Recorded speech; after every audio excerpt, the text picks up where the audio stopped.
We are out here today off of Bandera and 410, just inside the loop. We're at the Alamo Mini Storage doing a roof replacement.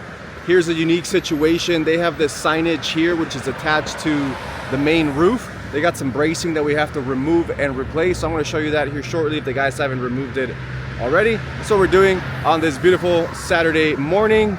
Stay tuned for the finished product.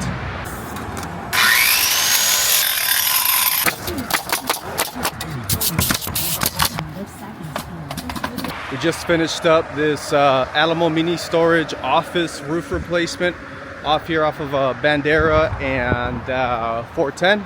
Let me show you what we got.